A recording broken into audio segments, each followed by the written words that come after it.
ADE. Si el presente es de lucha, el futuro es nuestro.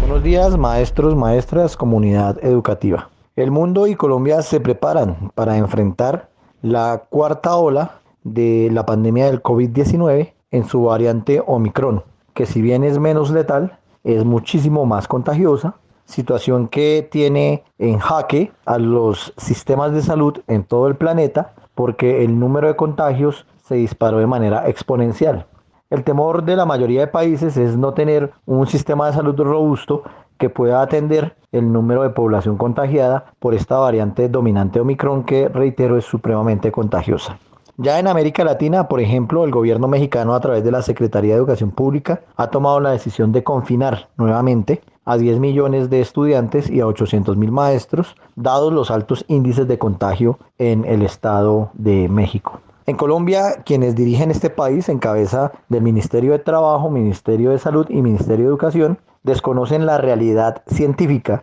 y los niveles de contagio e imponen a través de la directiva 008 del MEN, la directiva conjunta 004 de Mintrabajo y Minsalud y a través de la circular 001 de la Secretaría de Educación un porcentaje del 100% de presencialidad. A través de dichas circulares desconocen los contextos particulares de las escuelas, desaparecen de un plumazo el aforo y por lo tanto uno de los criterios para preservar la salud y la vida de las personas, que es el distanciamiento social. En concreto, la alcaldesa Claudia López y la secretaria de Educación Edna Bonilla consideran que en Bogotá los maestros deben recibir al 100% de estudiantes eliminando los aforos. Eso se traduce entonces que un maestro tendrá que enfrentarse a salones de 40 a 45 estudiantes sin condiciones epidemiológicas seguras como ventilación cruzada o por ejemplo un avance significativo en la vacunación de niños y adolescentes. En ese sentido, nosotros decimos que es una irresponsabilidad total porque desconocen el contexto epidemiológico de Bogotá. Según los mismos registros de Salud Data, la ocupación de camas UCI ya está en el 74% y la ocupación hospitalaria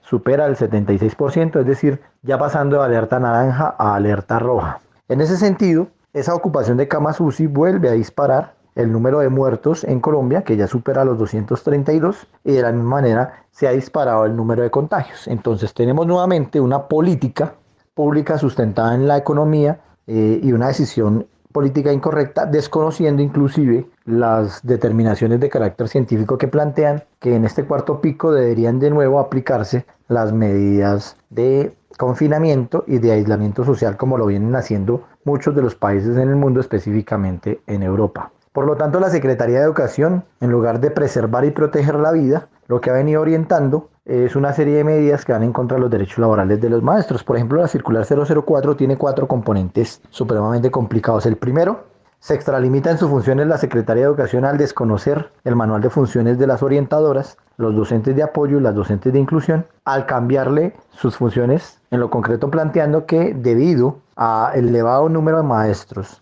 que han solicitado aislamiento o incapacidad derivados del COVID, las orientadoras, docentes de inclusión y apoyo tienen que entrar a cumplir funciones de docentes de aula. Queremos decirle a los compañeros que no deben asumir eso, que quien intente imponerles ese tipo de responsabilidades lo haga por escrito para colocar la respectiva queja a la luz de la ley 1952 del 2019, artículo 39, que plantea que le queda expresamente prohibido a cualquier servidor público imponerle funciones fuera de su cargo a otro servidor público. Las orientadoras, las docentes de apoyo y de inclusión son fundamentales en este momento sobre la base de su plan de trabajo para poder atender precisamente toda la necesidad socioemocional y socioafectiva producto de la pandemia. En conclusión, este grupo de docentes no deben asumir funciones fuera de su cargo y deben negarse a cubrir a maestros de aula. Segundo componente, y es una extralimitación además de una decisión totalmente antipedagógica, plantear que los administrativos, que son de carrera y que además tienen sus funciones,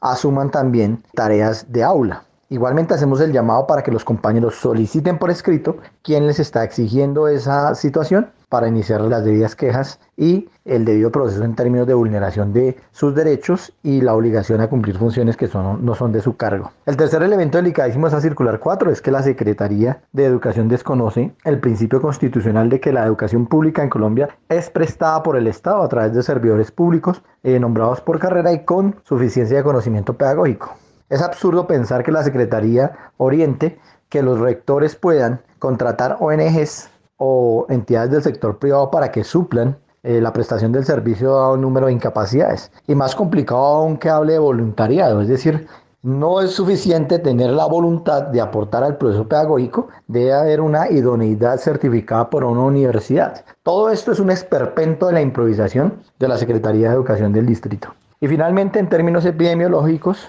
pues desconocen la realidad al plantear que un maestro asintomático, así tenga contactos con pacientes positivos, debe asistir a la escuela si tiene el esquema de seguridad completo. Es decir, vaya a la escuela, contagie a otros y ponga en riesgo epidemiológico a la comunidad educativa. Por eso desde la Junta Directiva de la ADE estamos haciendo un llamado para que el próximo martes realicemos un meeting frente a la FIDU Previsora y estamos proyectando en común acuerdo con la Federación, con FECODE, un paro nacional de 24 horas porque el gobierno desconoce la realidad epidemiológica, impone el 100% de presencialidad, quita el aforo y pone en riesgo epidemiológico a estudiantes, maestros y sus familias. Primero la vida, Asociación Distrital de Trabajadores y Trabajadoras de la Educación, ADE, en defensa de los derechos de los trabajadores y de la educación pública.